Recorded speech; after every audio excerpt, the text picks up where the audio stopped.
hili la kuhusiana na matumizi ya chainsaw. Kwanza, pamoja na kuwa mashine hizo zipo zinauzwa hapa nchini, lakini kuna utaratibu maalum ambao upo kwa mujibu wa mwongozo kwamba zisitumike hovyo kwenye maeneo ambayo hayajapewa kibali.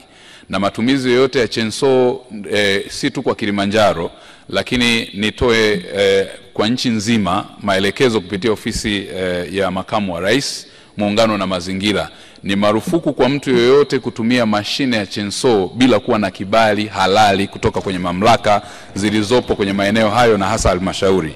Lakini pili, kwenye maeneo hata yale ya misitu ambayo ipo kwa mujibu wa sheria na inatambulika kwenye maeneo mbalimbali kwa mujibu wa maeneo na halmashauri au tawala za mikoa na serikali za mitaa, huko nako pia kuna utaratibu wake wa kuweza kutumia. Hata kule kuliko na miti ambayo imepandwa, namna ya uvunaji kuna utaratibu maalum. Kwa hiyo nitoe maelekezo kwamba ni muhimu wazingatie utaratibu uliowekwa wa kikanuni na kisheria katika matumizi ya chainsaw, na kama atakiuka mtu tutachukua hatua kali sana za kisheria kupitia mamlaka zetu za mikoa na wilaya.